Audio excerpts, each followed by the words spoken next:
Hello, everybody, and welcome to the Weekly Controversies podcast. I'm Tony. And I'm not Dean, and this is not the fucking FiveMarks. Take it away.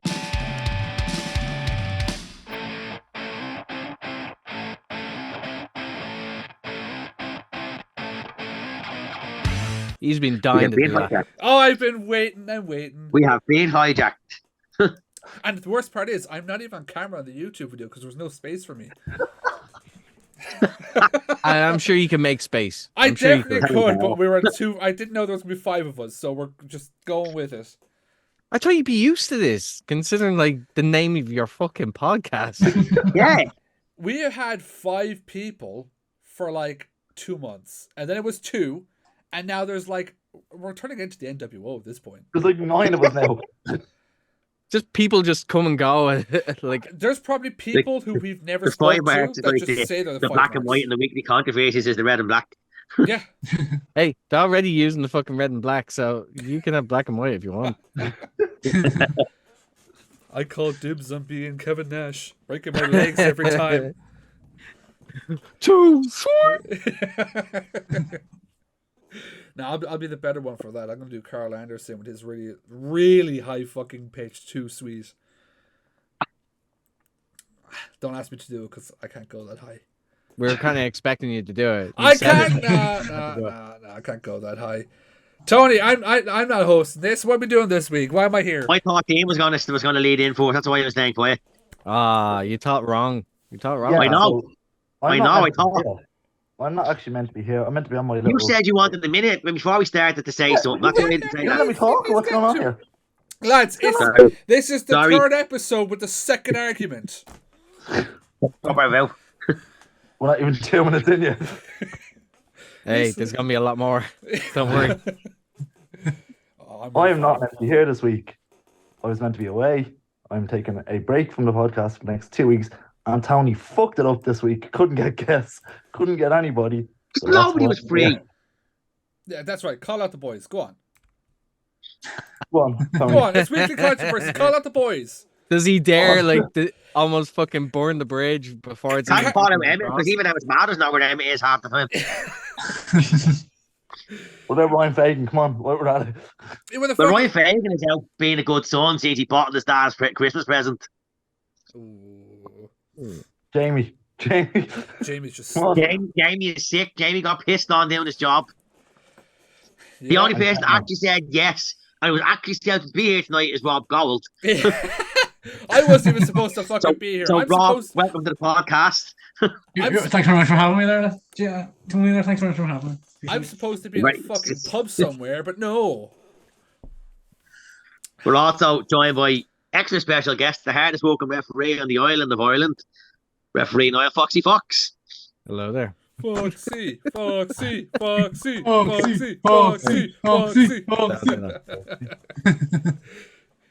we are 4-5 days removed from Loco Rumble.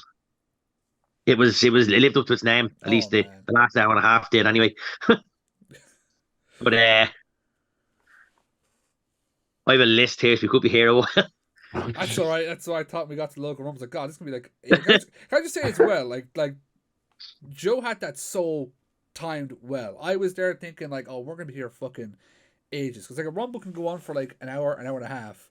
I thought, God, how is he gonna put like these 4 matches, like to be where you don't feel like they've gone too fast, they've gone too slow, but I felt like the whole show was just paced perfectly until we got to the Rumble, and I had no idea where we were at, like what number after like 3. I was like, what fucking number are we, lads? They're just popping out like. I kept asking that, and the couple in front of us kept giving us numbers. It was the family in front of us who I actually trying to point over the child by accident when Grado came out. I popped hard, trying to point up in the air by accident, and I went over the child, and the child just stared at me for like 10 minutes later, just staring through my soul. I was like, I'm so sorry. Of course, you just ruined his fucking night. That's what. I mean, almost sent the fucking child into the Rumble.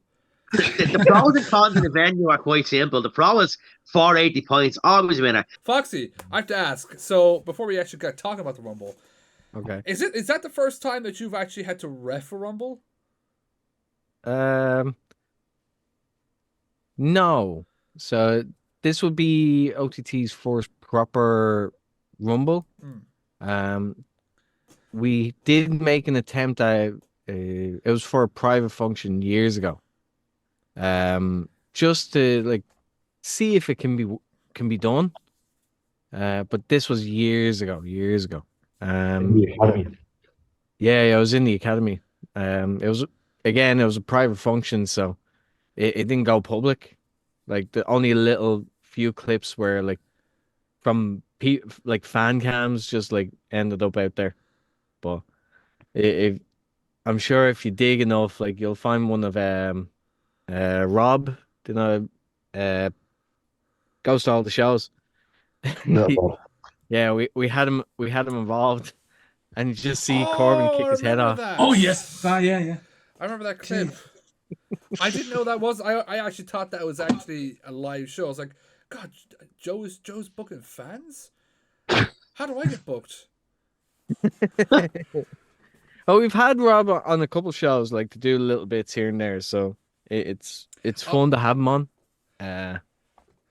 But yeah, like, but in terms of like an actual like proper Royal Rumble, yes, this is the first one. How was it? How was it having to like run, just make sure feet hit the ground and shit? More exhausting than I thought it would be. Let's put it that way. You got your steps in though. When do I not get my fucking steps in? Yeah, give him on his flowers for fuck's sake, Martin. I'm just like how many other refs do you see doing fucking this shit? Like, there's fuck all in the country. I wish that was a joke. Sick is the show is fucked. The country is fucked. Yeah, but it is anyway. But man. But you enjoyed it anyway. It's getting to. No, it was fun. It was actually a lot of fun to do. It was hectic, but that's part of the appeal. It's everyone loves a Rumble, and especially given that the month that we're in, like it made sense to do one. Finally, it did. After trying to convince like Joe to do it for like Jesus, 8 years. This was Don Marnell's idea in the first place. Don Marnell has campaigned for this for 10 years. I know, like I think he was one of the first ones that said, "Why don't we do one?" But yeah, like again, it would have just been like a throwaway kind of Rumble, whereas now we have an ungodly amount of talent in the country that we didn't have to rely too much on imports, but also people are so talented and the crew was so on point on what their role was. We want them to have fun, but at the same time we want the fans to really enjoy themselves and make them actually feel that this is either as good or better than WWE's. Like we can show that an indie can actually do it right. So, and I think we did prove that. Yes, that we can do it. 100%. And different as well compared to most others too. It had its own spin and things, which is always good. I was wondering what that would be, and it was like there was no set entry time. That was literally part of the name. It was logo. It could be every 10 seconds, could be 20 seconds. Tag team there that is one, so it saved spots for other people, which was cool. Wait. Hold on. Very generous. At the very start of that Rumble, they announced that entrants would come out every 90 seconds. We blame Dennis. We blame Dennis. Details. When do you ever see a show where actually what the announcer says is actually true? I just haven't booked it yet. Like, like for God's sake, most people are billed at being like 6 foot, bleeding nut stupid, and fucking like weighing X amount of pounds. Like Adam Cole. Like no. It just gave me flashbacks to the fact that Joe puts 6 o'clock doors and never opens at 6 o'clock. It's just one of those things. That's why we always just call it Joe time. You know? Yeah. That's a t-shirt to be made there. It's Joe time. I'd say if you got me a t-shirt like that says that, and just put Just put a picture of Joker Ray. It's like that. And there you go. With Joe time on top of it. Just hand it to him. No context. Just give it to him. So See what happens. someone's going to hear this now, and they are going to do it. Hey, well, do it. Like but at least let us know so we can actually be in the room when it happens. Do it straight away after this. It's a good job Dean's gone away for a few weeks after this, otherwise we'd all be getting it. Tony, First. let's get into your list because I'm sure there's a long fucking. Well, we kicked things off with Sammy versus Flash, Morgan Webster. And did you really need Sammy on the show? I feel like, yeah, because it's Tala. I get it was in Tala, it was his hometown, but no, Tala, the build up to the Trent match, which I thought was actually perfect. I liked Flash actually like going for Trent's moves. And twisting the mustache. I was actually going to say that I like the Trent, and then Because- Sammy hit Trent finisher. That's how the match came to its conclusion. Because it kind of added that element of you're against our guy, and I don't like I like you, but I don't like the shit you're saying to our guy. So I liked that a lot. Obviously Sam went over. It was a great match. I really enjoyed that match.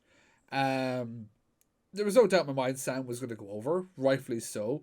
And we had him on before. And I said it then, I'll say it now. I know we've got an Irish challenger coming up, Scrapper Mania, that we'll get into, but I'd like someone to step up. I really would. Someone else can take away now. I liked the match. It was a good match. Don't think I've ever seen a bad Sam match because they're always hard hitting. They're always in your face. But I did call it was going to kick off the show as well. I actually popped for that when it was the first match. So I did call it was going to start the show. I didn't think it would. I thought that we'd kick off with the Women's Championship, so I was shocked to kick off with Sam. But it made sense. It very much made sense. What do you think, Mr. Gold? And I got the crowd heated up as well, which is what was needed. Do you know what I love, actually? Just sorry before we go to you, Rob. What I love as well, we started off with face and face, and about 4 minutes in, we got fucking heel Webster. Yeah. He just turned mid-match, and you were like, "Oh, what a prick!" Yeah. How easily fit into that role? Like how easy? Yeah. Just literally all you had to do, a Sam had to do was put a handshake out, and was just like, "Bam, right, you're a dickhead." That like it was. I loved that because at the very beginning I was like, well, who do you go for? One's playing to the crowd, one's playing. Oh shit! He just fucked over our boy. Fuck you. So loved it, Mr. Gold. And they kept that momentum going until the end of the match where Sam extended a hand, and you were like, "Will he? Won't he? Will he?" And then he goes to get out and ring, and you're like, "Don't be a prick! Don't be a prick!" Even then, it was still like you're against our guy. Like, no, I'm not shaking your fucking hand. And then it was just like. Right, fuck it. That was a good match. Like you earned it. Yeah. That was a good match. It's bound to be a good match with the two people in the ring. Mr. Gold. I'd have been shocked if it fell flat. Like, Yeah. But I'm just glad when you got to see Flash Morgan Webster live. I know we've been wanting that for a long time. I've now seen all three members when I should have done that at Rev Pro, but went to get a fucking drink. And missed out and seeing Subculture. Literally went to Rev Pro for I Will believe me and Dean Ospreay. did that as well. Went to Rev Pro to see Will Ospreay, Shingo, a few more people, but like I had never seen Subculture in a tag match. Went to go get my sister a drink, came back, bing bing, match over. I was furious. I Mr. can Gold, just picture that. It's just like, right, I'm just going to get a drink. Right, match start. Here you go. Match over. Yeah. Like I'm not. You ask Martin for his got on his Rev Pro review. He'll tell you he was furious throughout the whole night. It was one big shit show after another. But It's a Dark Side of the Rings episode coming really soon. people, honest to God, would like say like, nah, that's just like typical story shit of you get your drink and it ends. No, literally, got my Lucasade Sport, got my sister's drink, started walking, bell went. By the time I got to like the stairs to go up, I think it was Greedy Souls came out. I was like, well, that's the fucking match over. But yeah, no, I like honestly, I thought the match was really, really good start to the show, and that to warm the crowd up as well too. And plus, the match itself was a really, really good match. And like I say, with with the moves, both of them were pulling off, especially Sam towards the end of it, pulling off Trent's finisher type of thing was really showing it to Trent. It's like I'm coming to Wolves and I'm going to be taking my title back home with me. He isn't as fuck. I do think though that we had mentioned on last week's podcast, Tony, you had said that it was the first defense from Sam where it was a throwaway match, which ended up being not really a throwaway match because at certain points I genuinely thought Flash would beat him. Yeah. There was certain points in that match where I was about to book Flash to beat him here. So it ended up being a really, really good match, really good storytelling from both lads in it. And it was just overall exceeded expectations. What's the next topic now, Mr. Toe? Well, the next match after that, according to Cage match, is Martina versus Anita. Yes. Foxy, thought on the match first. Which was I'll give you actually a fun tidbit. So matches were switched, and the ladies were supposed to open the show originally. I was right. And Flash and Sam weren't supposed to go on until before intermission. Intermission. Okay. So yeah. It more came down to logistics of, Flash has a flight. Let's get it done quick.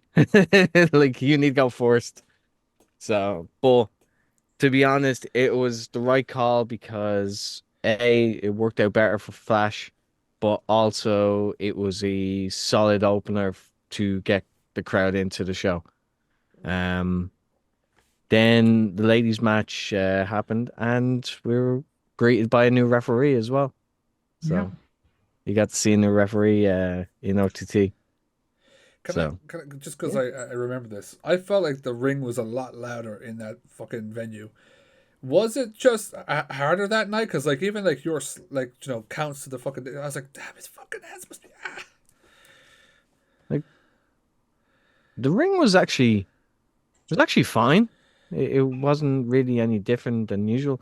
Just that it'd been a while since we've been to the KFRC, like for an OTT like show. Like we had done one, like Showdown. Sam had organized one like a good few months back. Yeah. But it wasn't an OTT show, and it certainly didn't have the crowd that we had for the Rumble. So I don't know. Sometimes, depending on the atmosphere, it just feels very differently. Just on that, and I said this to the lads, you're talking about the crowd there, Foxy. It gave hangar vibes on Saturday night with the amount of people standing around. There was a lot more people standing around. Just cheers are quite compact to each other. And I just gave him like a better feel to it than the complex. Like it definitely like screamed hangar vibes, but also screamed Tivoli vibes as well. Yeah. Tivoli had that as well, where we would get to the point that all the seats are bought, they're sold, but people still want to go. So let's have people stand in the room, and like they would fill up that place. Goddamn! Like there's been many times where especially during the summer, when we had that one blind show that was like during the height of the heat wave in Tivoli. Everyone was just sweating and stinking at the place. Blech. That's definitely what happened on Saturday because like by the time we got to that Rumble, I was roasting. No, but like again, like the girls put on it like a good match, like a bit longer than I would have liked for them, but still a good back and forward, really competitive match, to be honest. One of my favorite matches in a while, actually. Like I love, as it's been well documented. I loved the rivalry with Debbie and Martina, but like once that Christmas show was over, a lot of questions was, all right, well, what's next? Because realistically, I don't think anybody wants Debbie going back for that title. So it's like, well, is Anita going to step up? But she did. And But she then did. and then to have that added extra of, oh, holy shit, there's the Saviors. Now Anita's back with the Saviors in OTT. I marked out for that. That was my mark out moment of the night. Mhm. Do you know what the fuck's gonna happen next? So fair fucks to the lads for like, because like I don't think anybody expected anything like massive fucking like to add to this story, but to add the Saviors with Martina, I can't wait to see. Is Martina part of the Flats crew? Yes. Yeah. Yes, yes. See the Flats versus the Saviors. So, to give you a little bit of a history lesson, so it was originally the lads from the Flats, which was Martin and Worky, and they brought in Martina. And through that, eventually we got Paddy M, then we got Limo, and Ravy Davy as an extended part of the crew.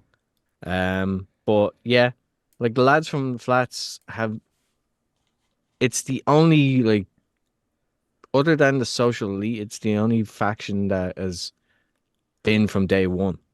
Yeah. That is there's still remnants of it or a different variation of it, of the crew.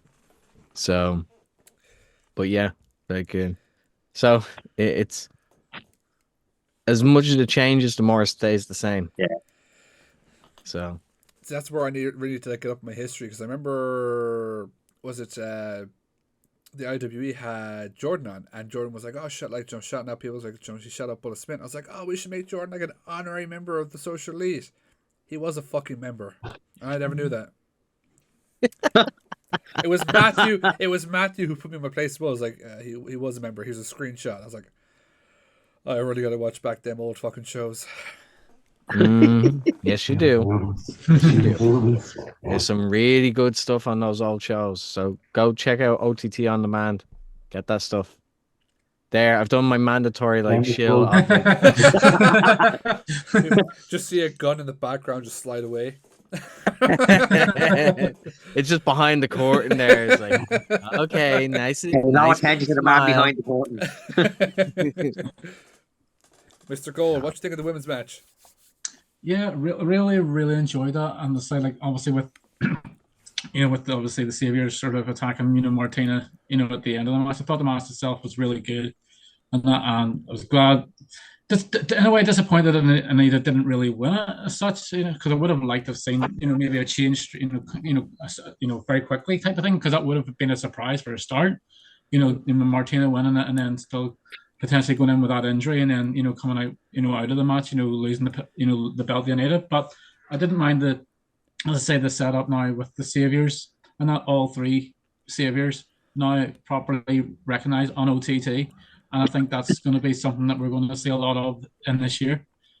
I feel like that's probably the best ending they could come up with, other than Anita winning, because I thought it was going to be Debbie comes out and costs Anita, who's like Anita's got that big moment, she's about to win the title. Debbie comes out, screws her over, tension between the gals. Instead, you've got, oh my god, there's the Saviors of Destiny. Oh my god, all three members are back together. But what does this mean for Anita and the gals? Are you gals, or are you Saviors, or are you both? What the fuck is going on? Yeah, I left you with more questions than answers, which I loved. Yeah, exactly. What do you think, Dean? Huh? Yeah, look. I'm not. He's just... I don't know. Like, my feelings on Martina are well known. She's phenomenal in ring and stuff, but she doesn't need the belt. She does not need the belt. And if ever there was a time for change, it was Saturday night. In my opinion, anyway. Martina is a big star without the belt. She does not need it. And Anita Vaughn could elevate that belt to bigger things. But how, when that day comes, how big of a moment would it be if that was Stadium and you beat someone like Martina? Instantly elevated. Tony. Yes. Did you give your opinion? This I is did. your. And then he Oh, went up again. perfect. And let's move on then. Dilly dilly. Dane's probably going to log off because the next match is Renzo versus Robbie X, and Dane has well-known Just- history with Renzo. Just gonna stop you right there. Yeah. The only saving grace from this match with Renzo retaining was that Santos is gonna beat the absolute piss out of that man in the National Stadium and win the NLW title, and I will be there, and I will be cheering for that moment because Santos Is a is fucking crazy. champion. I'm gonna talk so much about him when we get to Rumble. That match I thought was so much fun. Like Renzo Rose. I loved Tremendous. so. Every match with Robbie X is so much fun, though. You just have you're not aware to look at Robbie X. You could look up to the ceiling and he'd be there ready to drop off it. I loved one thing, Robbie X. I love you so much for doing that little dig. I can't remember who it was in AEW, but like they were saying how they were like the best at doing that, like wall, rub the wall and do a little flip. And Robbie X had done like a yawn thing because he was the first person to do it. So what does he do? Yeah, first show I got after this. Now I'm gonna do it again. I was like, oh, I fucking love you, Robbie. But as well, that when he's the person in the corner and he does that fucking spinning kick, that is my favorite fucking thing in wrestling at the moment. I love that move. It's so simple but so fucking cool to watch. Mm-hmm. Obviously, Mr. Fox as well. You nearly took a couple of cheap shots there at the end. Scary. One person was screaming behind us that there's flowers in the ring. How the fuck didn't you call it? Because I didn't see them. I'm telling you to address the person. I know why you didn't. No, I didn't see them. And you can't call what you can't see. Exactly. And Foxy's eyesight issues have been well noted in OTT. Oh, It's okay, I'm there too now. See, Deco can't actually fucking say anything because I actually do wear glasses. So fuck. The fact that Deco's colorblind also can't say anything he has to say about eyesight. Yeah. But I thought the match was super, super fun. Super fast at the beginning as well. Like, obviously, that's a Robbie X match. Like, if you see Robbie X, it's going to start out fast. It's going to end fast as well. I thought Renzo winning was the right choice because, as one man already said, when Santos wins that title, it's going to be so good. it's gonna happen. When that happens, it's going to be unbelievable. Mr. Gold? Oh, go on, Foxy. I agree 100%. It's just like I say, the match itself was any Robbie X match. I've never been disappointed seeing Robbie X. Never. Anywhere I've been to, I've never been let down. And the same goes for Renzo. I mean, as much as people like to call him a bit of a prick and things like that, that's perfect because of the character he plays, and it's just, as I say, put Santos with that title in the stadium, Scrapper Mania. Big moment. I said it last week, and I'm going to continue it into this week. He's a heel. We all think he's a prick. He's doing his job. So when he does lose the title, the pop value of the title will be gone because of him making it that way. Yeah. 100%. But I think it's as well. Like, I think Carmo said it last week. Once you hear that first, like, guitar fucking string in his entrance, everyone just goes, this prick. And I love it. Like, because, like, he's such a nice guy. I always feel bad whenever I see him after a show, which I'll bring up off camera. But, like, I'm one of those people where I'm like, oh, yeah, Renzo's super cool. Boom. Oh, fuck off. He's the absolute best at what he does. Like, Foxy for that match, though, like, you have two absolute superstars, like in both Robbie X and Renzo Ross, like just going out there and just working a crowd and keeping you glued to it for like what seemed to be in fast forward. Yep. But my God, they didn't miss a beat like in it. And to be honest, if that's them in fast forward. Imagine if they were given time, what they can actually put out. Like, that's just giving you a taste of what they can do and how good they are that they can do it at a quicker pace. Like, this is a match that more suited Robbie X, but you could see that Renzo can definitely hang and keep up and not look out of place or look winded or just in general. Like, so he is super, super talented. Like, I know I've had my history, but man, I can't deny talent when I see it. For God's sake, like, the guy is champion for a reason because he works his ass off. Like, whether you like him or hate him, like, he works his ass off to be the best possible wrestler he can be. Like And just, yeah. Yeah, because like you see so much off camera from him as well, how much that he puts into it, and things like that, and that's what I love about people developing their own setup and things like that, and doing things on their own and things like that, and and working so hard to get to that spot that they want to get to, and Renzo's so past the spot. That's one thing I will say is that he is unbelievable in ring. No matter, you can hate him, but like, it's all kayfabe and shit, but like, bloke is unbelievable in ring, and he shines in the biggest moments. Like, he shine. We've seen it in the stadium time and time again, where he shines in that environment, 2,500 people, and he is playing to the crowd. He is working these matches that you don't expect from him, and he's just really, really good at it. Do you know what I really want? I really want him to like somehow keep that theme song so that like when he goes to like a really, really big crowd, he gets his own Jinder Mahal moment where everyone just goes, ah! Give him a chance. Because like that would be fucking brilliant. As well, like I want to just say two things. One, R.I.P. Semzo, that ended. If nobody saw it on OTT socials. R.I.P. Semzo. That was an absolutely brilliant thing. But I'm gonna bring this thing that I've started on Twitter here with Robbie X. I'm even gonna I don't know who's like camera box I'm gonna cut out here, but I'm put my camera on.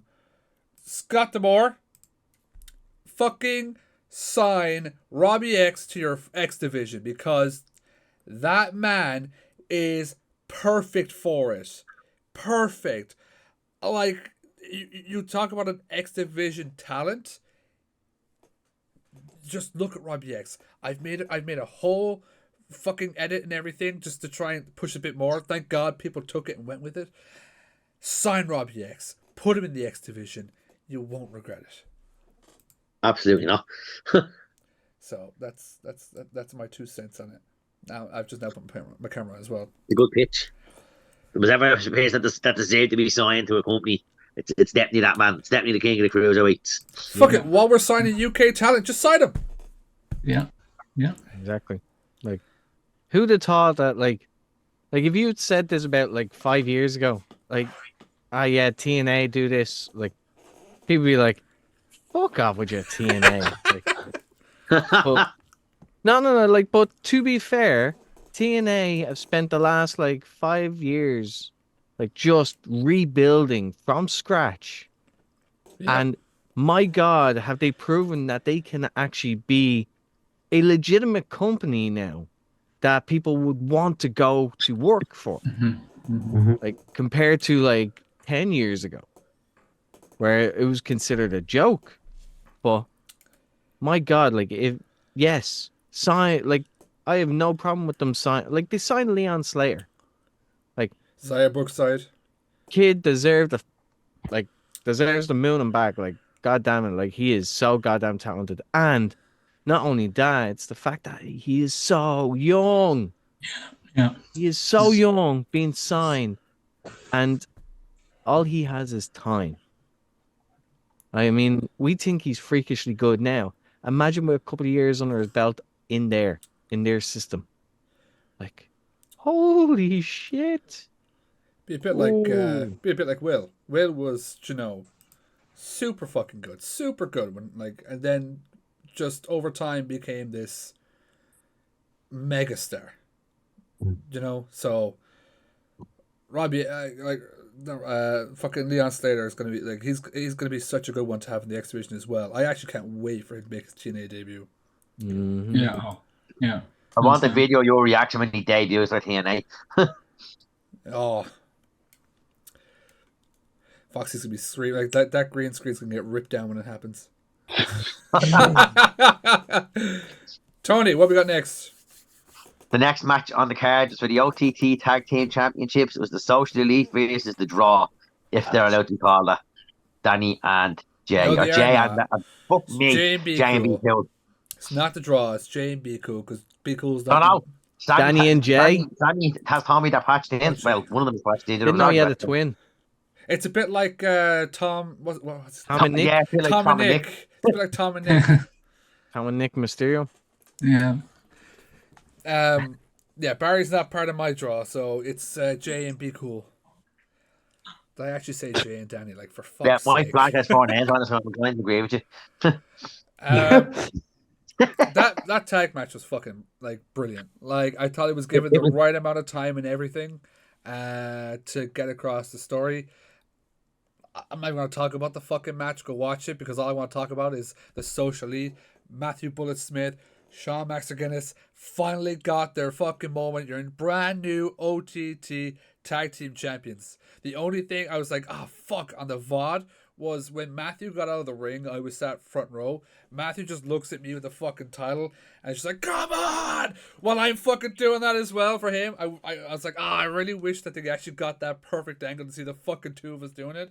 Oh my god, I was so fucking delighted. Like, day one, so when I first saw them in the Irish School of Wrestling show, Socially versus Khan and Lynch, Kelly August Lynch, hooked. Thought the Social Elite were the fucking best thing. So to see where they've gone to being at the top, you're now OTT and Hard Knocks Tag Team Champions. Just deserved. Yeah, no, absolutely. If anyone deserves a title in that company, it's Shawn Max again. It's the lad's been there since day one. He grinds. He's a small guy, but I wouldn't take a punch off him because he killed me. And he's unbelievable. And anyone he's paired up with, he's worked wonders with. And it shows his match with Matthew Smith. The improvement in Matthew Smith over the 6-7 months he's been with Shawn is unbelievable. Like, hands down. I want to point this out as well because people talk about R-Truth with this. That man is literally like R-Truth. He is not fucking aging. Not one bit. Yeah, it's scary. Like, him and Truth need to fucking share this, like, fountain of youth that they have. They just keep themselves in really good bling condition. Like, they really, like... And I'm surprised. Like, Maxer's got some mileage on him. Like... Maxer loves a pint of Guinness. Yeah, he does. He does. Oh, I'll never forget doing an interview after they won the Hard Knocks titles. And he was, I don't know how many drinks deep. It took 5 takes. 5 takes to get it right. At the Christmas show, me and Ryan went to get a drink as the women's main event was starting. And Bullet, Max, and Dame were all drinking. And I was like, do you want a pint? He was like, I already have one there, but I'm pretty sure I can finish this by the time Dame needs to go out. I was like... He drank 2 pints in like 10 minutes. I was like, Jesus Christ. Yeah, you can put them away. Yeah. But no, but like again, Max is like a good skin to have. Like he's been around for years, like, and a wealth of knowledge, unbelievable talent. Looks like a fucking superstar, like, and has world traveled experience. I mean, he spent years in the Japanese dojos. Like, he's a former champion over there, like multiple champion. So, like, if you want like the absolute best, like, Maxer's one of them.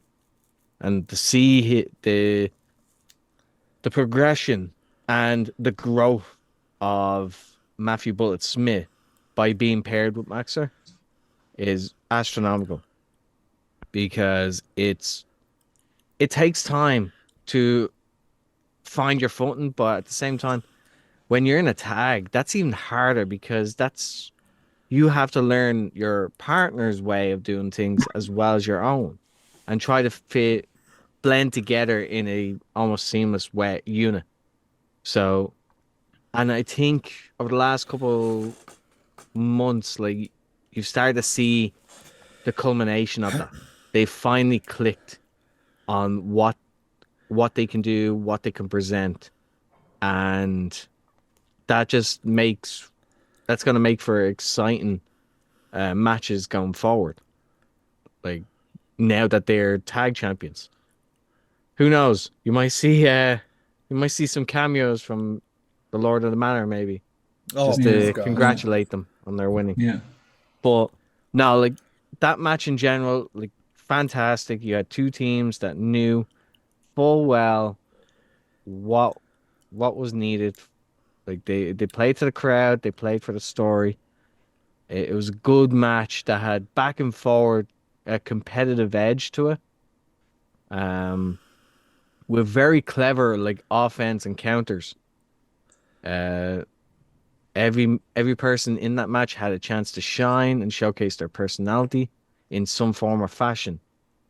But no, very, very like well put together and brilliant like tag match. Like thoroughly enjoyed it. Literally couldn't be said any better. Yeah. No, Yeah. it's not a way to say.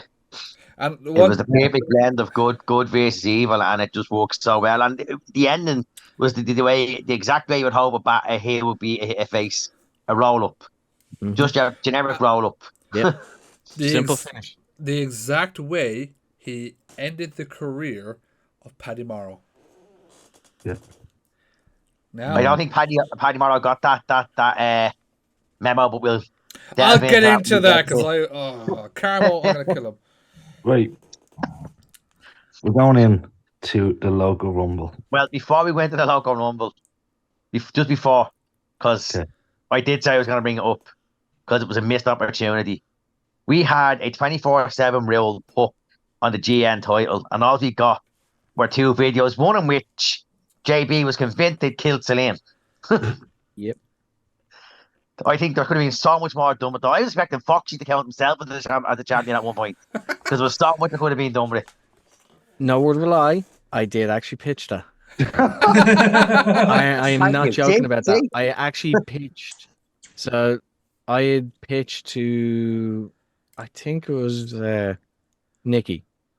I had said it. Look, it's a missed opportunity to have a 24/7 rule being implemented and not have other people try to get in on it. Like it's even if it's just one little fucking skit where they walk into the wrong room, not realizing, everyone looks at them, looks at the belt, and realizes, shit, we can win this, and just have chaos ensue. Like in the lead up to the Rumble. Like would have been a great way to actually start the show. Have everybody run out to the ring, like, what the fuck? Is this the Rumble? It's like, no, it's just people going for the title. I said this, especially in the Rumble, that was the perfect place to really do it, was have everyone roll up. So you've got, not only do you have a Rumble going on at the time, you have a fucking title match going on at the time. Yeah. And then have it, Nikki gets the roll up 1, 2, 3, wah, eliminated. Then Celine comes out, 1, 2, 3, wah, off she goes. That would have been perfect. So even I said to Jay afterwards, I was like, I was fucking shouting at you to fucking pin Nikki or someone to get your GN fucking title back. He was like, so it was a missed opportunity. But look, there's it could happen again. I think it should happen again, but just I think that belt should be permanently made 24/7, just with the amount of time it's passed hands in the last couple of weeks, couple of months. I wouldn't do it. I would just leave it the way it is, and then on special occasions do 24/7 rules. A bit like, so not like the option C, but like another thing, like one show a year, that title becomes 24/7, and there's nothing you can do. So you just gotta hope that you leave, and then Foxy just leaves in the one show with the title. I've always said it. It's like, I would love for that, even if it's only for like 50 seconds, just so I can get that one fucking shot me with the belt I could even, if someone has the right camera where it shoots in sequence, I want to be where I'm showing the belt that I have it, and someone's rolling me Yeah, over. I'm yeah. just like, Can I pitch this to you in case it ever happens again? If it ever happens, okay, somehow you have the title going into the next show where the 24 rules is there. So you're in the ring, to the announcement, you know, where Ango's introducing you all. Niall, Foxy, Fox, whoop! Roll up by Dennis. 1, 2, 3. Dennis is champion. Roll up by Ango. 1, 2, 3. Ango is champion. Roll up by Jamie. 1, 2, 3. Jamie's champion. Have somebody come out there and take it away from me, and you're all just looking at each other like, well, fuck. That didn't work.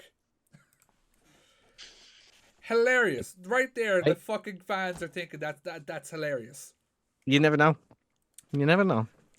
It's gonna happen. It's gonna happen. You gotta Then again, I've pitched it for years, so like it hasn't worked out for me. So gotta get that one now. Like the fans would find that one hilarious. maybe. Imagine like just this, the like it's like when the Shield were the WWE champions for what for a night. All 3 members won the title.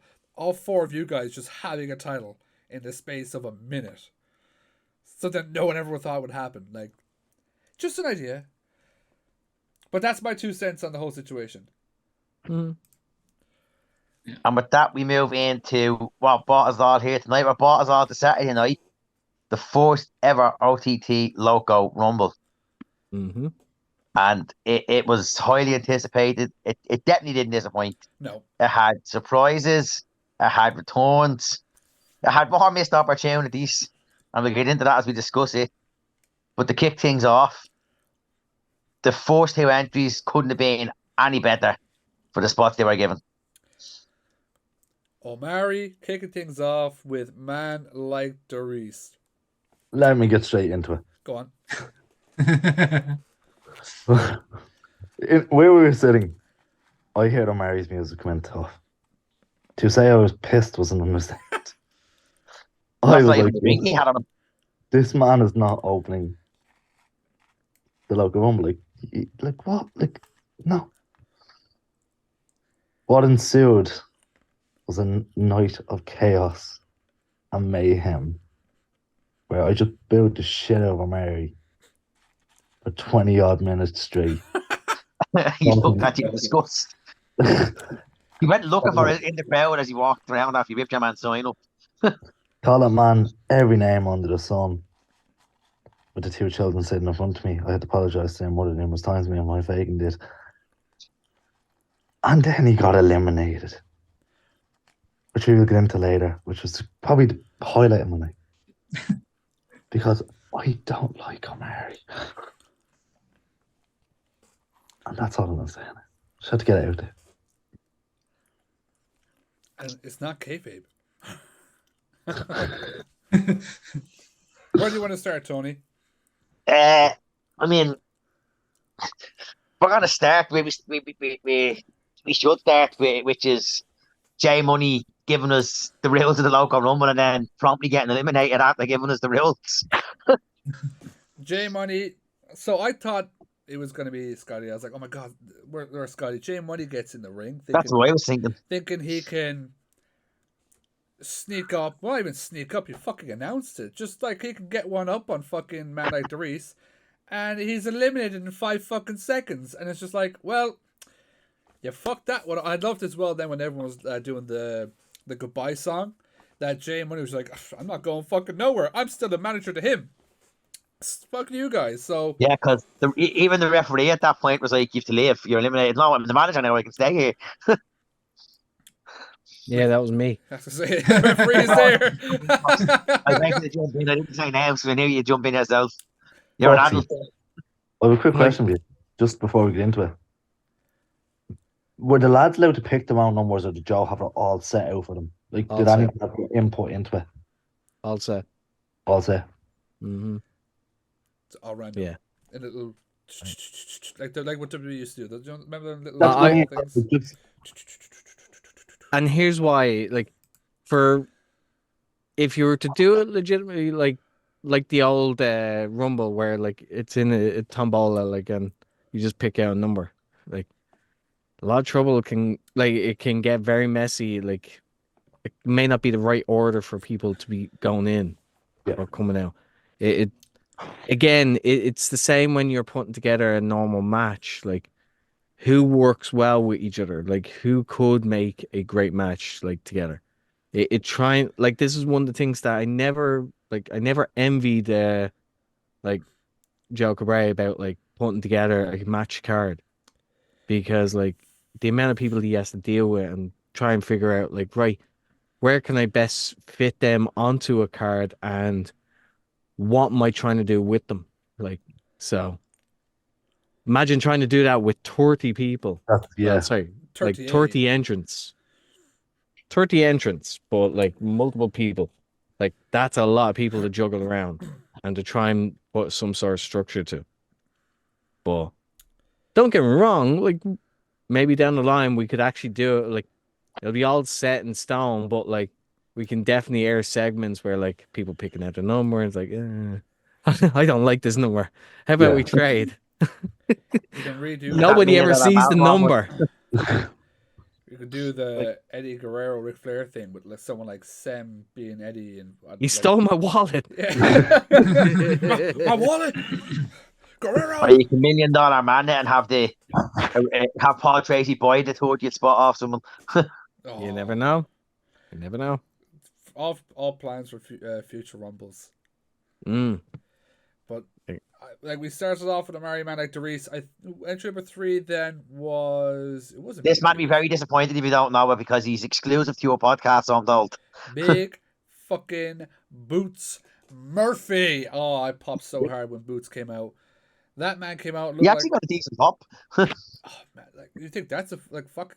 You think that's a decent pop? Sure, fucking pops against the Hard Knocks. Whoo-wee, that man is over. But Big Boots Murphy comes out. It seems like it's going to be some teamwork with him and Man Like the Reese. But 0-1s, 2-1s always prevail. I was well happy to see Boots. Number 4 then it wasn't BDE, was it? Because I don't got the numbers handy. I can't go up my phone or I'll lose the camera. I don't have the numbers handy, but we'll go anyway. So I'm pretty sure number 4 was BDE. I can try and have it up here beside me as we go along. Rob, I think it was. I could be wrong. I think take over talking there while I'm getting up all these numbers for you. I think it was BDE. I know that BDE came in pretty early. Because all 3 of them stood around the ringside, type of thing, and that. Which again was the first time we saw the team rule kind of come into play. Was BDE. So I was like the one thing we've expressed on this is that teams or factions come in as one. So, actually no, that's not the first time. Sorry, the first time we saw it was with Jay Money coming to the ring. Yeah. But yeah, BDE came in number 4. Again, there's still that 24/7 rule going on. I love the way they came in, like the old Shield. You know, surround the ring. We've got the numbers on our fucking side. Surround the ring. Everybody's fucking watching them out. As well, I want to give a massive shout out to that fucking camera angle they had for the Rumble match. The one that's like kind of just floating around. Yeah, they had a camera going across the. That was real cool touch. Was so fucking nice. Like, honest to God, brilliant touch. Number 5 then was the best entrant in the Royal Rumble was the workhorse. Fucking Jay making his entrance. He's there. Jay, the man himself. So, obviously, a lot of people's favourites to win the Rumble. He was my pick. It was definitely my pick. He was your pick as well, Dean, wasn't he? It was. But he came in and he fucking just went after fucking everybody. Fucking tore them fucking everyone a new one. Again, still no eliminations at that point in time. We had the next. I don't want to give away like all the fucking entrants here because I feel like you all should check out the local Rumble OTT on Demand. I have to mention this entrant because the way he came out, I fucking loved it. Like I popped for it. CJ West's entrance. Yeah. Oh, yeah. Yeah, I popped for that for a different reason. Oh, like Because that song that he inside the used. ring during his entrance, man like the Reese was he doing was Eddie from dancing. Tekken's dance. He was doing Eddie's dance from Tekken. Well, And the kicking video people. made it so Eddie was so happy. Oh, because I hadn't spotted that until I kind of turned around, because obviously like the one thing I would say with the Rumble is you miss so much because there's so much happening, like especially for us because the entranceway is behind us, so we're kind of like going. You know, you end up missing so many fucking eliminations from it.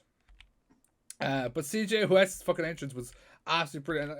Wherever the fuck he got that like peacock fucking light up fucking jacket, cowboy, can you tell me please? Thanks. Like that's fucking class.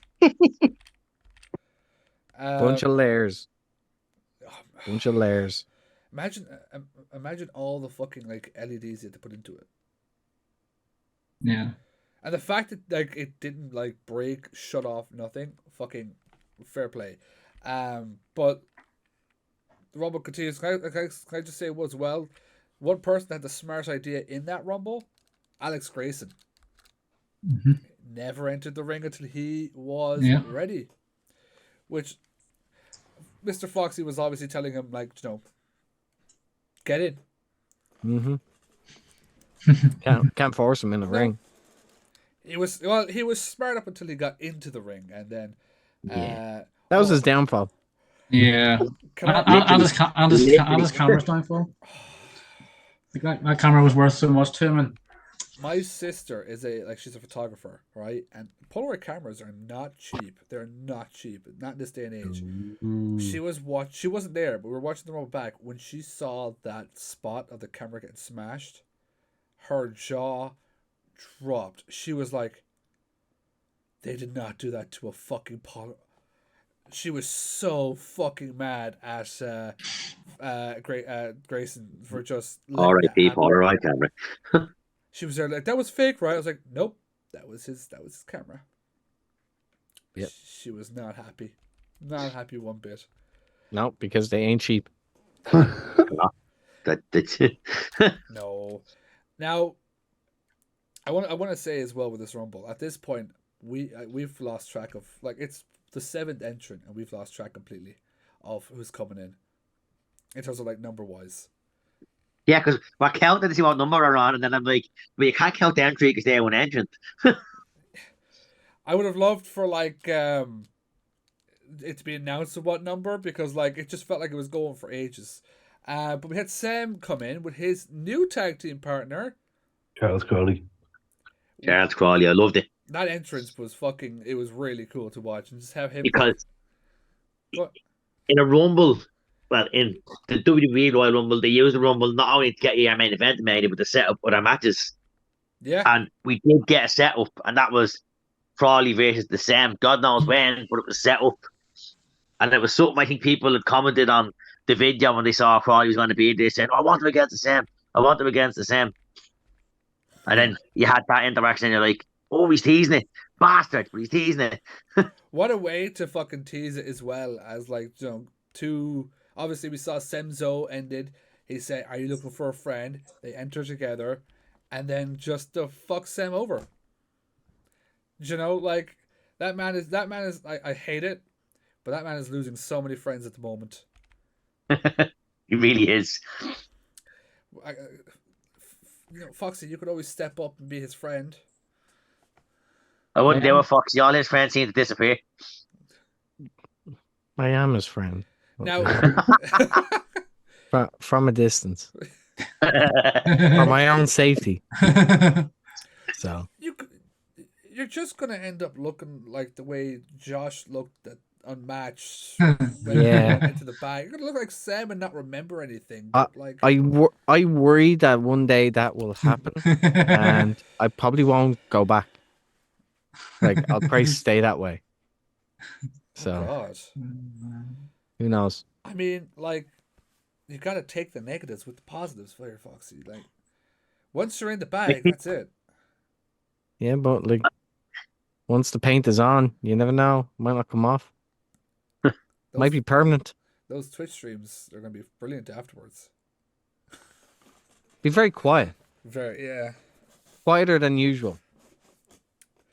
I want Was the Sam the second person eliminated? Was it Jay Money first and then Sam? Jay Money and I think then Sam, yeah. I think there was a bit of a stretch between the first two eliminations, Yeah. I think. Because we go on this stretch then. Sam obviously gets eliminated by Crawley, and then I want to say either the biggest pop or one of the biggest pops of the night, but the return of El Capitan. Yeah. It was one of the biggest pops of the night. Yeah. So I don't think any of us were expecting him to be there because we thought, like Engel commentated behind me, we thought he was in Japan. I had a feeling that he was going to be in the Rumble because I knew that he would be back in the UK for UK Ireland type of thing, in time for this, and I had a suspicion that he would be in this Rumble, and that. So obviously he's used the song that he used in Rev Pro, and because obviously that threw me off a bit as to who it was at first, and not until he came out, and that was that. But once he came out, suspicions in that Rumble, Rob, didn't you? just a bit. You're like Detective Columbo at one point. But the biggest entrant we have to talk about was the OTT debut of Angus McAnally.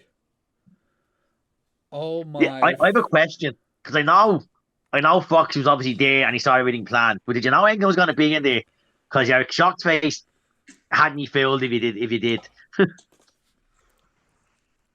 Because it was a legit what the fuck face when I looked over at you. Just say I knew. I loved that the start of his music was like the start of Finn Balor's theme. I was like, not a fucking fuck her JT again. Fuck her again, just like fucking Jay. Because me and Dean looked at each other and we were like, what? And then I saw Engel, I'm like, really, Engel? Hey, I got you thinking it was someone else. That's for sure. Listen, Yeah. had a great shot from after as well. That's the whole point of it. Like, we want to show you off like who it's going to be. And that's part of the fun. You want to be surprised. Engel won us all over because he eliminated O'Mary, and that's all we could have asked for. That, like, I said this to him after the show. I said, no, there, honest to God, was no better person to do it than the person who has put him over the most. Because Ango, he loves Omari. He loves Omari. He goes on about Omari so much, and like everything he says about him is true. So for Ango to be the one to do it was just brilliant. And I just want to specify as well, Angus McAnally did eliminate Omari. Not Leighton Buzzard. It would go down as an Angus elimination assisted by Leighton Buzzard. Because Angle went from putting O'Mary over to fucking O'Mary over. Well, that's the way you want to see it, Can't wait for your video countdown of the Loco Rumble because that other video was confusing to watch. The maths didn't add up. The which one? That video that was up, they had all the lists, the records, and it just the maths didn't add up. I want to point out as well at this point the 24/7 rule had come into effect because I think Ango eliminated. What's his fucking name again? No, not fucking John. Oh, Nikki. He eliminated Nikki. And in all of that, because like that happened, Ango was in the ring, people were cheering for Ango. Celine came out, rolled up Nikki, got the 1, 2, 3, won the belt back, distracted both Josh and JB, and Leighton Buzzard had tossed them both over. But see, I didn't know that. See, this is I had voice note this year before we came on. I didn't know that till I seen it on the cage match website. I had Celine listed as champion. I'm like, hold on a second, Celine. And then I went back and checked it. I'm like, I missed that completely. I missed that in the complete anarchy of that match. A lot of us missed the actual elimination. Like we were like, "Where's Josh and JB?" Because now that's the Loco Rumble. Like just the craziness of the fucking Rumble match. There's so much fucking happening. I'm shocked that Foxy actually saw the pinfall with all that happening. I didn't. That's why there was a second ref. I thought it was not you that pinned it. No. Oh, I thought it was you that pinned it because you were. No, I was nowhere near that. I was on the other side of the ring. You were just watching, being like, "Thank God." Because if we hadn't been there, you'd have. It could have been me. Go to them and rolled up Celine to get the title. 1, 2, 3. I did it. I have counted my own pins before, so yeah, it wouldn't be out of the realm of possibility. But at some point as well, we had the entrance of Limo and then the reappearance of the Saviors. Obviously, we saw what happened earlier on in the show with Anita Vaughan and the Flats. So obviously that rivalry kind of came back in towards the local Rumble. The Saviors came out then after attacking Limo. I think at that point we had Ravy Davy come out to his mute mic. He showed us how not to use a microphone. I remember just thinking, just like, does he know it's off or not? I don't think he did until the music stopped and he was doing that. When I say Ravy, you say Davy. But like, there was a point he looked down at the microphone as well. I don't think he turned it on. So like when he was like, I say Ravy, you say Davy. Ravy, it was just one side going Davy, and it was my side because nobody could fucking hear him. As well as that, like, everyone's favorite person, Ty Claude, had entered at that point. Ty Claude coming in, you know, dancing his way to the ring. I feel like I should.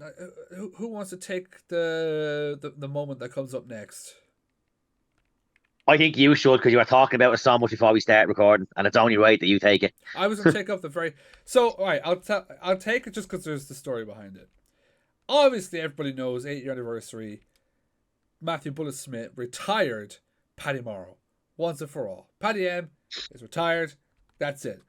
Carmo since then has been begging that Paddy has another match, and I'm like, you can't. That's it. He's like, stop fucking like when Barry was gone. Stop fucking dreaming. It's never gonna happen. He's retired. That's that. The person cannot come back unless it's given, like, unless the person that retired them tell them. The fucking pop Carmo gave. Like, Carmo jumped out of his fucking seat for Paddy because he finally got his fucking moment. And I turned to him, I was like, you're a fucking prick for wishing this. Social lead had that moment and you've just taken away, Carmo. Like, and of course, given the Loco Rumble stipulation, Paddy M didn't come alone. Paddy M bought the flats with him. It was just Foxy dressed the way he is now.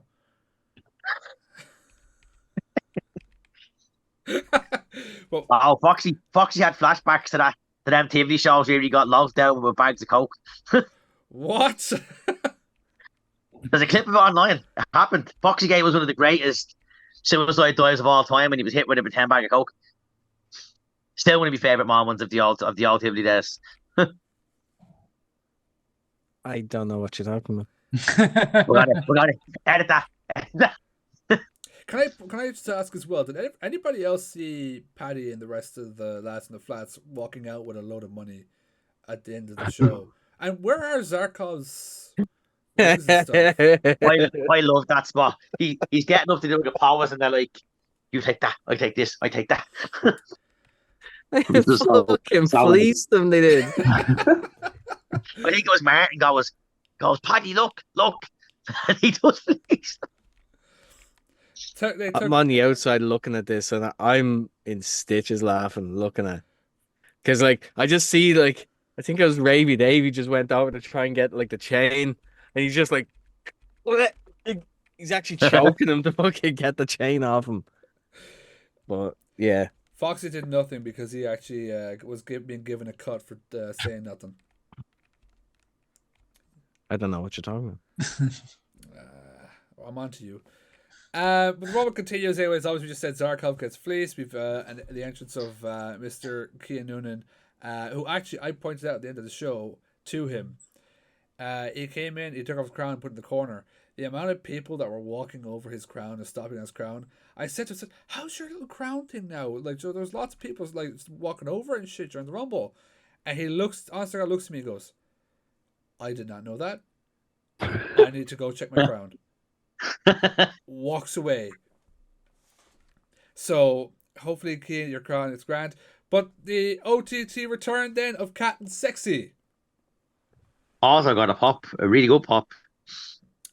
He did. Everyone would take that, like the place came alive. The fucking stick things were up. Everyone was super happy to see Mr. Captain Sexy Aaron the Loco back in OTT. At this point, I still have no idea what entrance we're on. I'm just like, oh my god, these guys are still coming. What entrance was Captain Sexy? He was 18. I know that because my number was 19 next, which I was like, oh please God, may that win.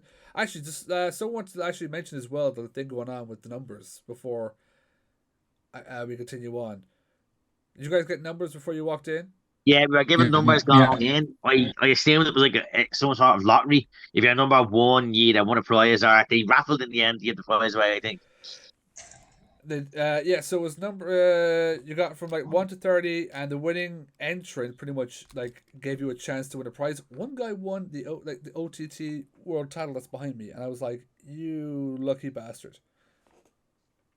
So but number 19 I thought was like, oh my god, I'm gonna win.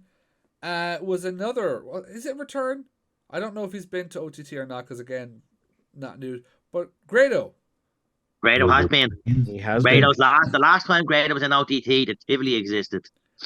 Fuck off. Last time Grado was around, I think it was Stadium. Yes, he was there twice. On the first Stadium. He was there for Tivoli show, and then he was there for a Stadium show. Yeah. That's right. And got a hall show as well with Joe McIntyre. Yes. So we've had him a few times. Did we did, yeah. Yeah, one of the Road to Scrappermanias we drew Galloway, yeah. But his last match before going back to the Dream came FiveMarks did in Belfast. Yeah. Yep. Where the fuck was I during all this time? Not watching OTT. If you guys just promoted it better, I had no idea OTT existed. Okay. There's posters all over the city. What are you talking about? I live in Clare. How the fuck do I see what's At going one on? point, we had a big your billboard in city centre. Yeah. That is not even a joke. A big billboard at one point for Scrappermania, like in the stadium. Like, so we have advertised it. Cost a fucking fortune, but still. Just not down here in Clare. Number whatever we're on now, obviously came this fucking bastard. Be Cool. Yes, that was number 20. Be Cool was number 20. Obviously, I swear we forgot to mention Barry's little thing for the crowd to do when he got tossed over. If anyone wants to take that. Yeah, this was hilarious. So obviously, I think it was it in the tag team match? Just before the tag match, yeah. Whenever they had it where Be Cool basically came, whenever he was coming to the ring, he got one of the fans in the crowd basically say, like, you know, if I'm going to be coming out over the top rope, just push me back in, you know, to keep me from falling out type of thing. And that's what a couple of fans did at the side of where we were sitting at in the front row. And Martin's shaking his head because he knows one of them who they were. And he is so disappointed in him right now. Fucking Emmett. Twice. The missing boy. Couldn't just let Barry get eliminated. No. Oh, Jesus, I love Barry so much. I have to go help him. I must go now. Back to my milk carton home. He couldn't just let the right thing happen. At this point, we've Santos come out. We've had Noah Walker come out. And then we have the return. Then we want to take this return. So I'm not talking all the time. Is that the return of undeniable Callum Black? No. Terry? No, it's number 23. Terry Thatcher. Now, I will take this one because I was pissed off that he decided to change his music in his return in the Rumble because he didn't get the pop that he quite frankly deserved. Because no one knew who the fuck it was till his picture popped up on the front. You're looking about. There's only three people at most probably knew who this was going to be once that music was played. If you get down to Hard Knocks. Yeah, exactly. As soon as this music was played, I was like, I bleeping knew it. Yeah, I knew it. Only two people knew. The rest of the crowd was dead because the rest of the crowd had been to Hard Knocks because nobody wants to go to Limerick to get stabbed over a wrestling event. Regardless whether you knew who it was, by the time the name came up, you instantly got it and you reacted. And that was the point. Not all entrants are supposed to be obvious at first. I know, but you would have got a better pop if you had just used as all music. Yeah, but And it would have been a pop he deserved. No, what's it's your time for a change. Yeah. Terry Thatcher has been very open that it's time for a change. This is actually one thing I meant to say to you guys. We were talking about the detachment last week. The detachment actually, before Terry's last appearance, which was the draw, Terry had put out a tweet before that show saying that he's not happy the way he looks at himself or his daughters look at him, that he feels like being the bad guy. He doesn't want to be that bad guy anymore. So he was disbanding the detachment. The detachment was gone going into the draw. That is why Noah Walker came out and attacked Terry Thatcher, because we're done. Go away, leave me alone. You know, that's what Terry did. So then Noah took business into his own hands, took Terry out. Obviously, emotions got very high for Mr. Thatcher. You can all go check out why on OTT On Demand. Again, I don't want to give away too fucking much.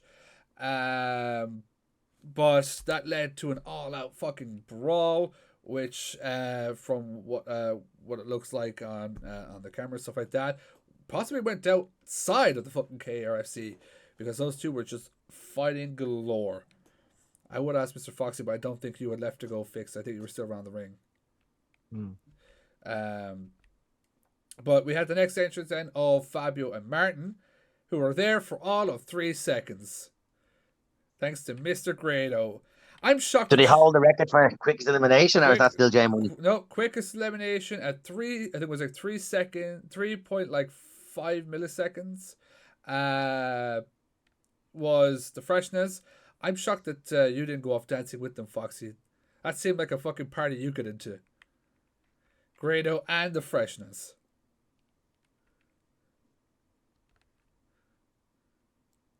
So it was like, again, I still have a job to do. So as much as I'd like to just like, right, that's me done. Dance my way to the back. I was like, no, the match is still going. Joe wouldn't have mind. He would have been back there to see you and been like, what the fuck are you doing here? Now, the next entrance, I don't know if I want to give it away if you haven't watched it, because it is Hell Froze Over. Yes. An OTT that. Yeah, probably don't give this away. So this entrance is one you definitely have to check out. But the person fucking eliminated Santos as well, which fuck you for that. We move on, and out comes returning, I believe it's returning, Callum Black.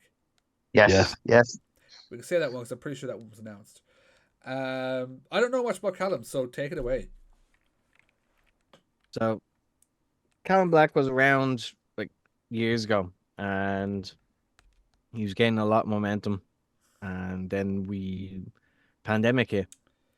So again, during that time, people were deciding whether they wanted to come back to wrestling or not.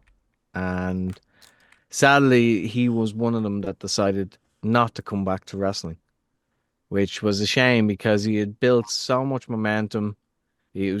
Everything was starting to click for him, but in his words, it wasn't fun anymore. And he needed to take time to actually like reevaluate whether he wanted to do it or not. And when we came back from pandemic, it was a case of like he was watching from a distance. He still liked wrestling, but he didn't know if he wanted to come back to it because the landscape had changed completely. Mm-hmm. So basically, he would have to start from scratch again. But took a while, but some of the lads were able to kind of convince him. He went to a couple shows, enjoy the feel of being there again, and then quietly started training again. And he kept it really quiet, like very, very quiet. He showed up for Contenders, and he was put into a multi-man tag match. Like the Contenders, like it was was a great way to kind of dip your toe back in and say like, okay, do I like it or do I want to continue? Yeah, I liked it. I had fun. But this was his first show back on main shows. And my God, like got himself in much better nick, like, and still looks like a beast. Like, but with so many different like talent that's around now, my God, the matchups you can have now.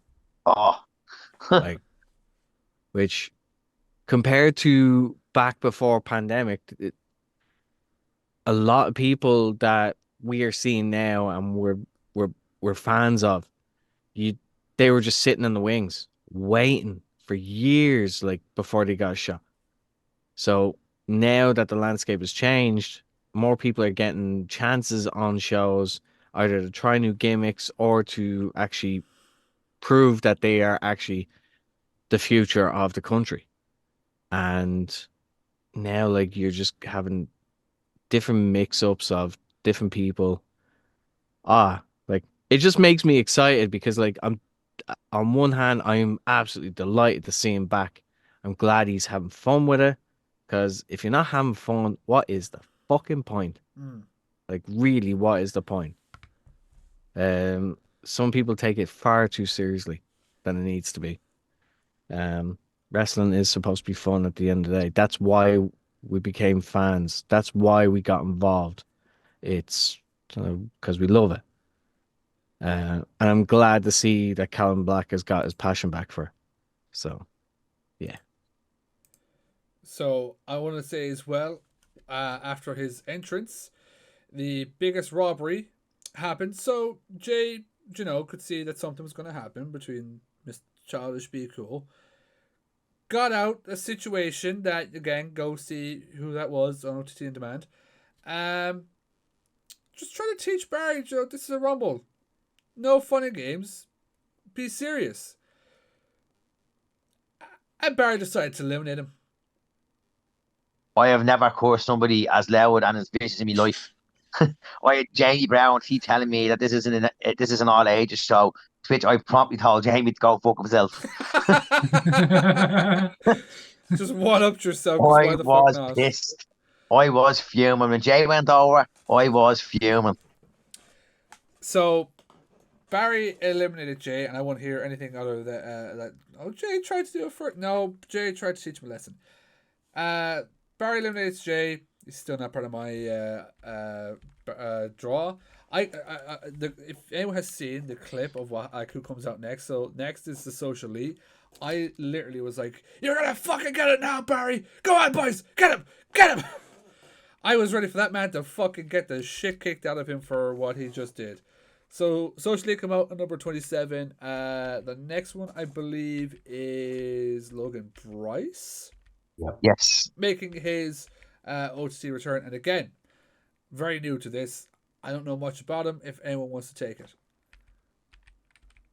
So, history lesson. yeah. So, Preach.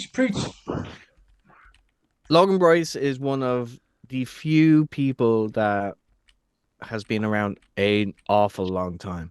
Yeah. An awful long time. Like he's been doing it since 2007.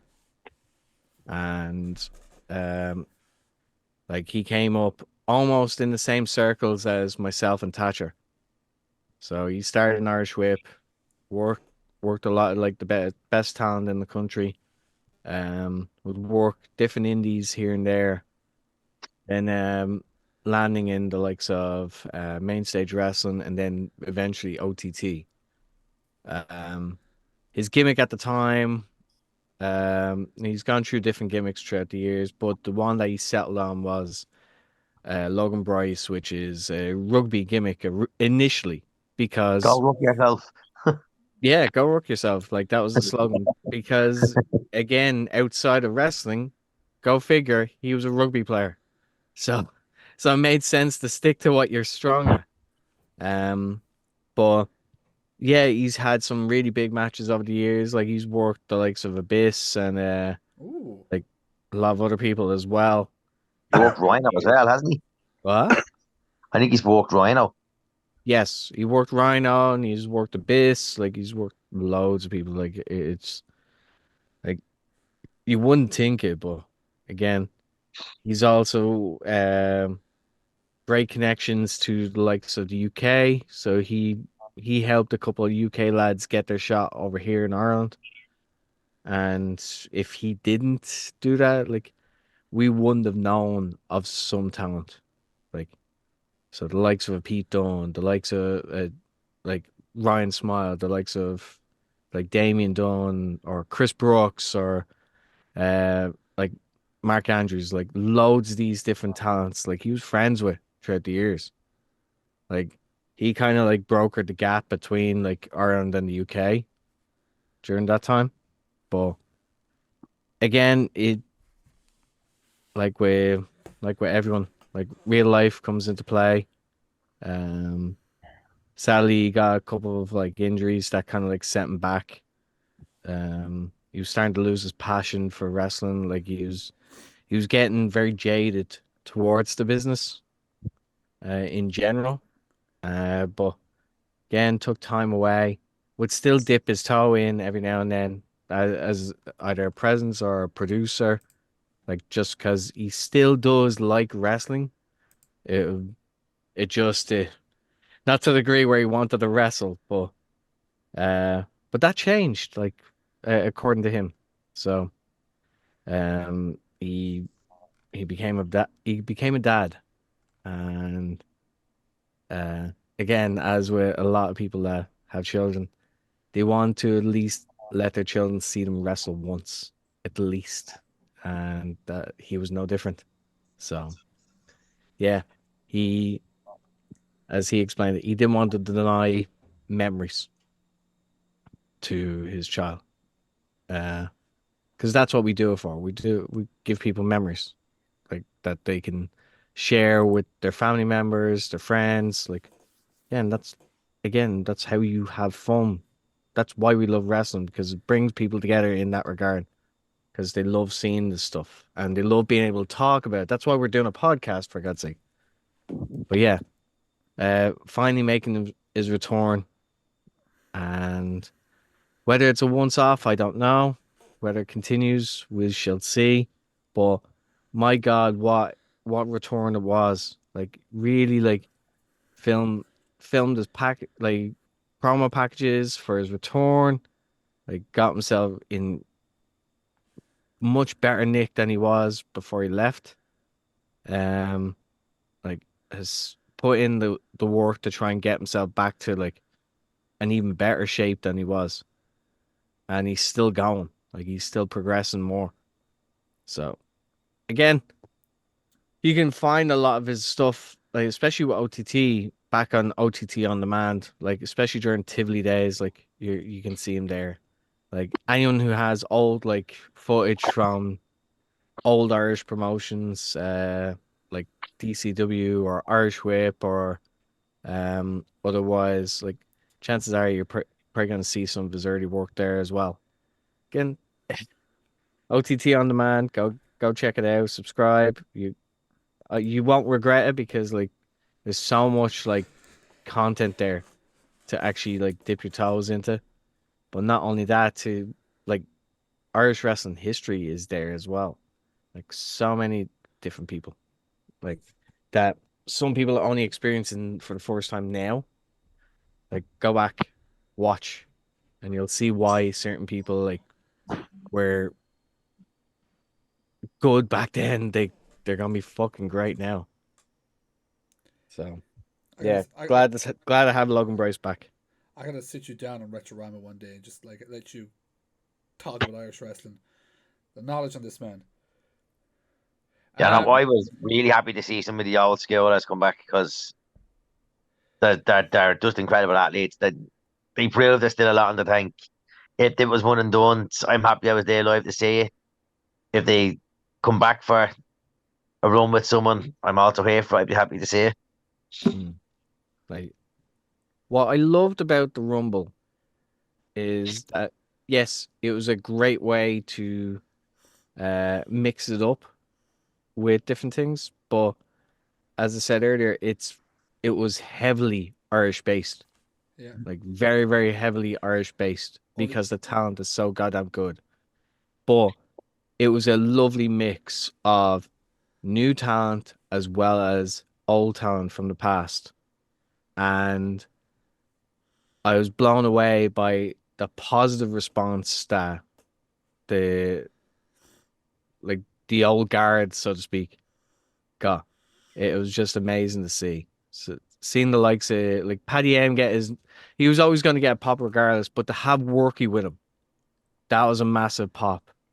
Great response. Logan Bryce, Captain Sexy, like great responses.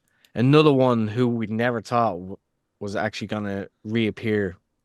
Like again, the response that the crowd gave was just unbelievable. And again, it just shows that there is a wealth of old Irish talent that can be dipped into as well. So Yes. if by some chance this Rumble becomes a yearly thing, Please God.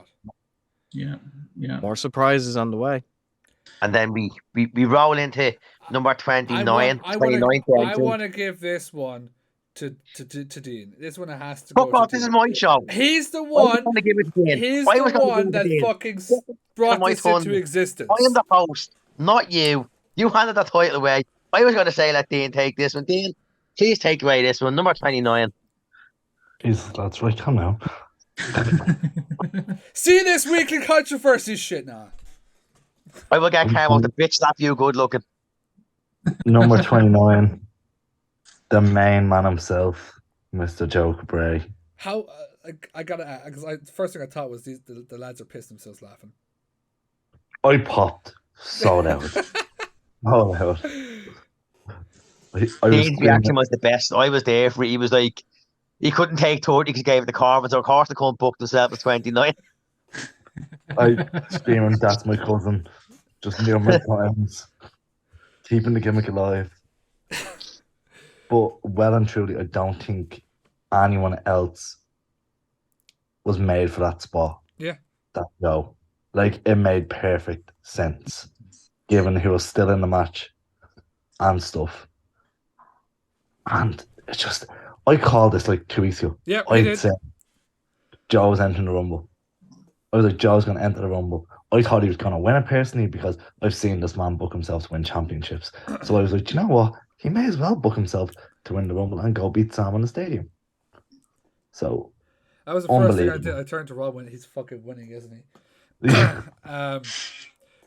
But so we had Joe come in, cleared the ring a little bit. We came down to 3 people, and then obviously number 30 entrant Damien Corvin, who was my pick to win the whole thing. I think he was a lot of people's picks. And that's what made what happened next so fucking funny. He lasted all of 15 seconds.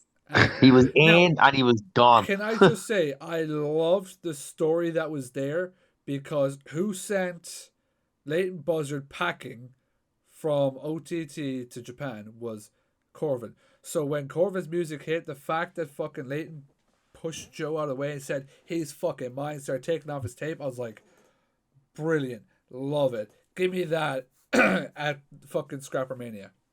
Mm-hmm. Mm-hmm. Now, I'm not going to get too much into who won and stuff like that. Go check it out on OTT Demand. But I will say the fucking the lead up to the end of Emmett helping fucking Barry at one point, cunt.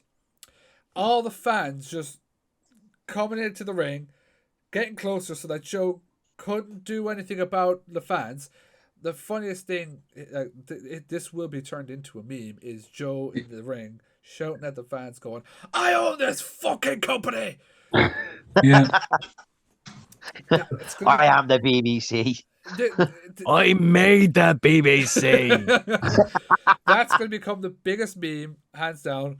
But the ending is something you actually have to go check out and watch yourself because it is. Can I just say, it doesn't work with any of the 2 people. No.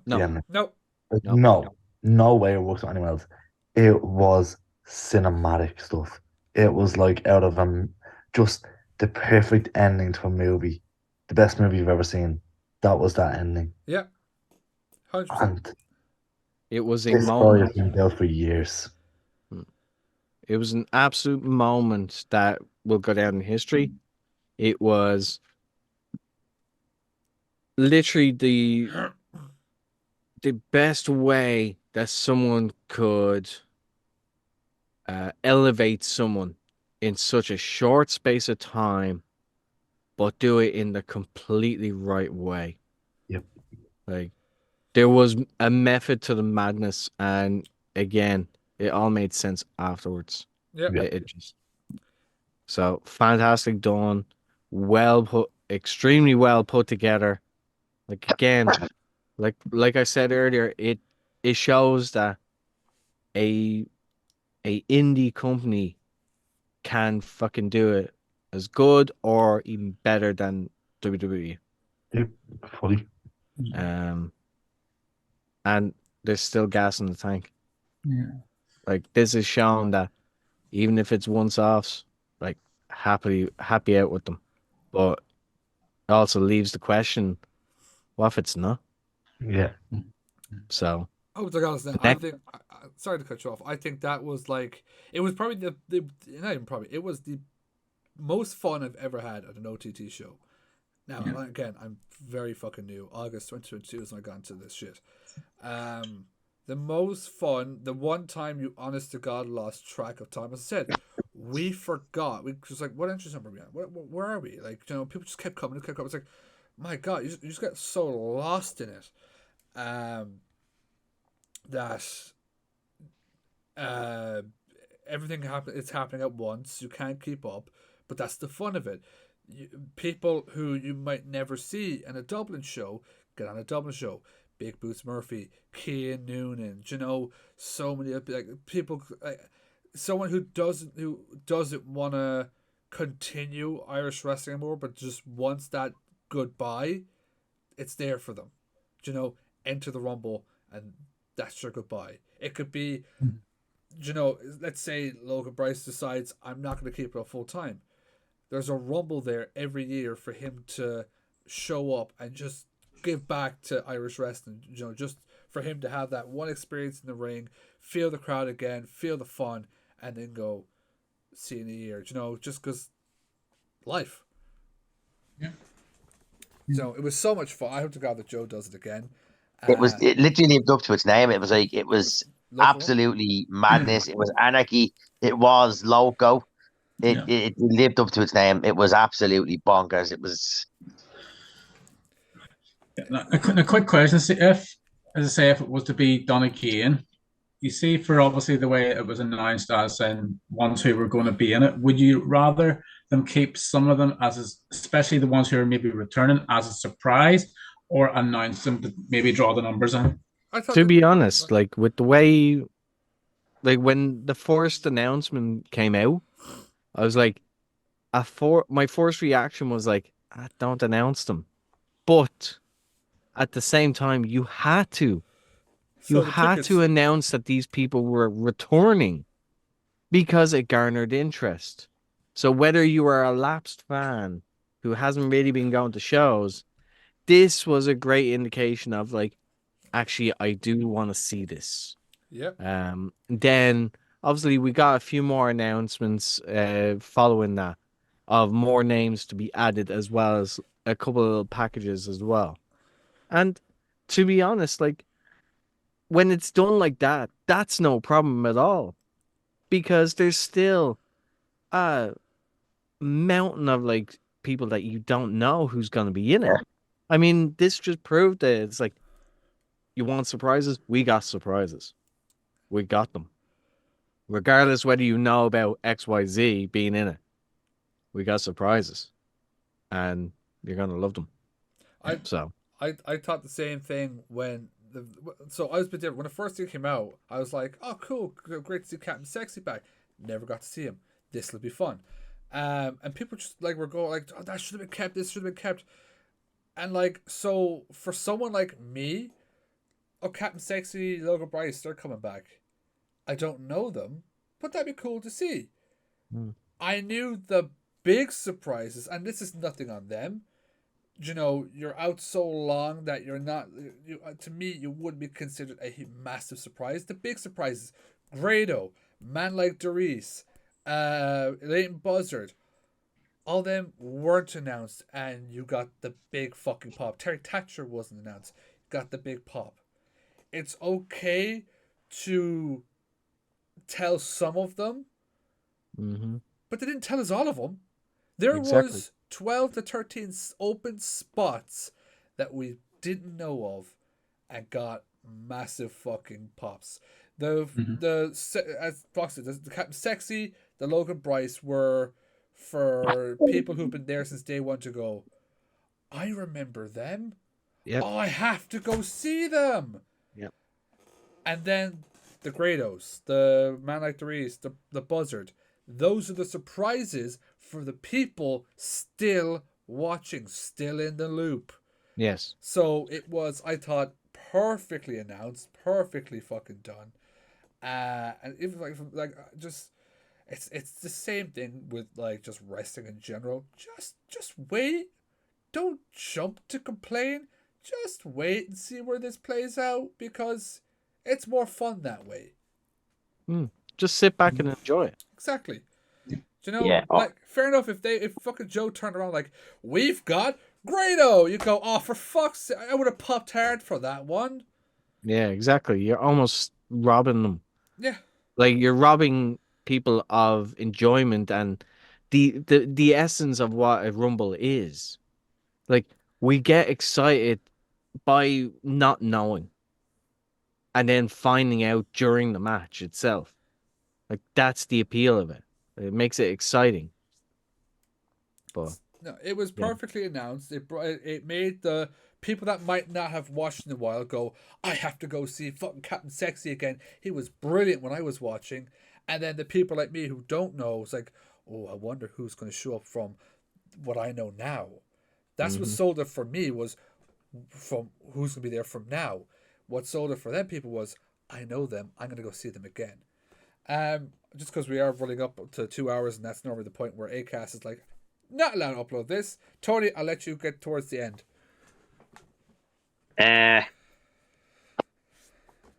Oh yeah. You hate me when we go. I don't think it's any costs. No, I at first I hated the fact that you gave Logan Bryce and Captain Sexy, but then it was like I was buzzing for it more because like I haven't seen him in ages. I get to see him again. There was big surprises on top of that.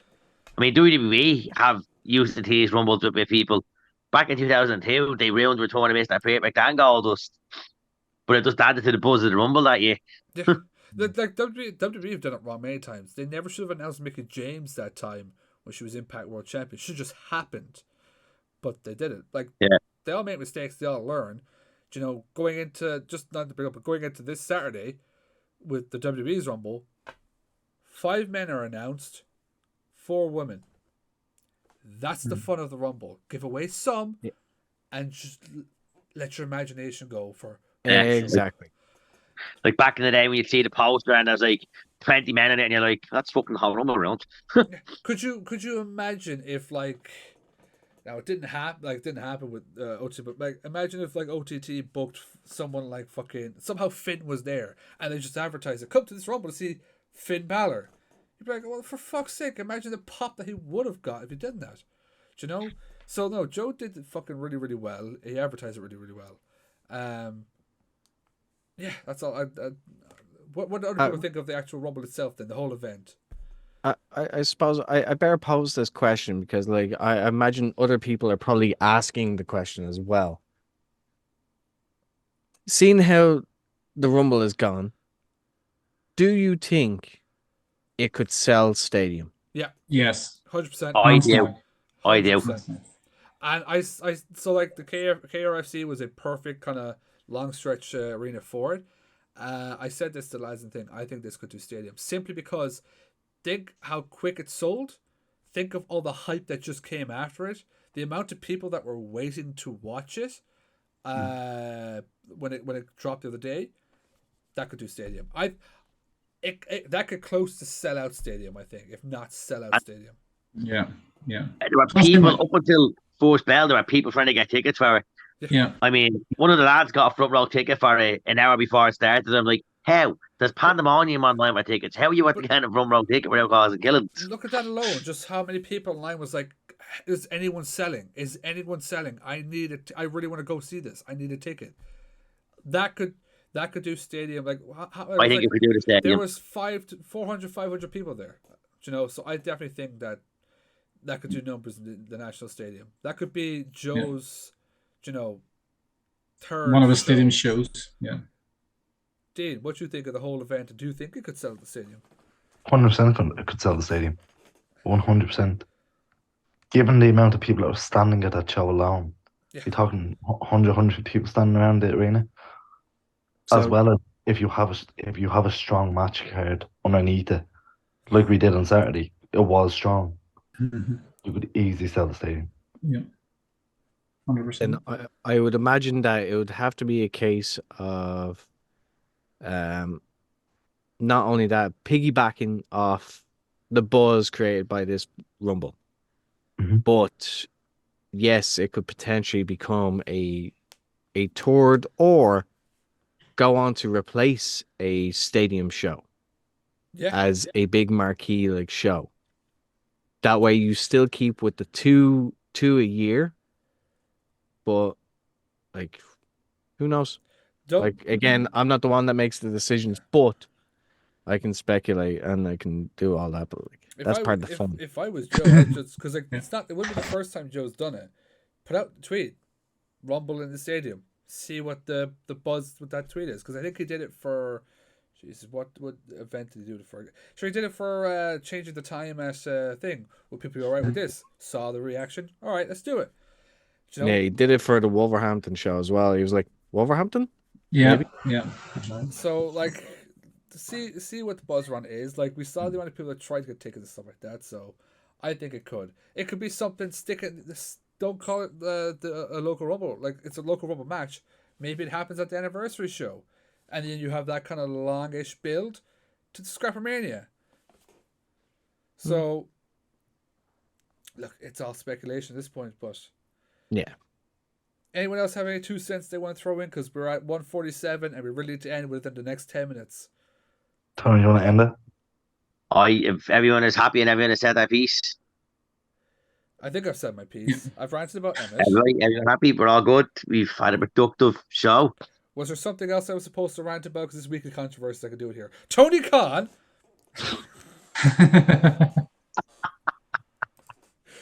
No, Tony Khan. We'll happily take your money. He'll also happily snort a line and get Jinder Mahal pushed. And almost get rid of Seth Rollins, Room Punk's. I'm bury a finishing move, but sure, look. What finishing move did bury? Hook sandbag, Small Joe's muscle buster. Yeah, but that's more of them. Anyways.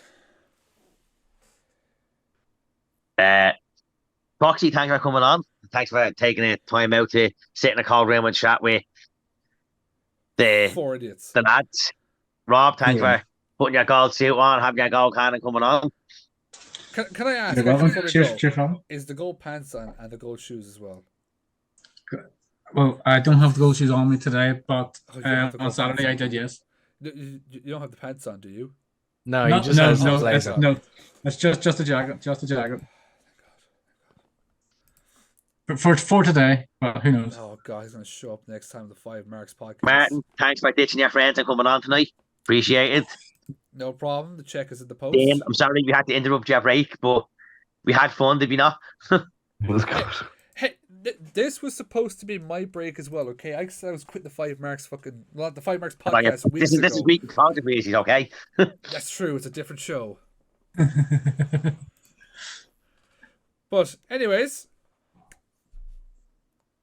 go on. If we don't get cancelled, we'll be here next week, same time. Until then, I've been Tony.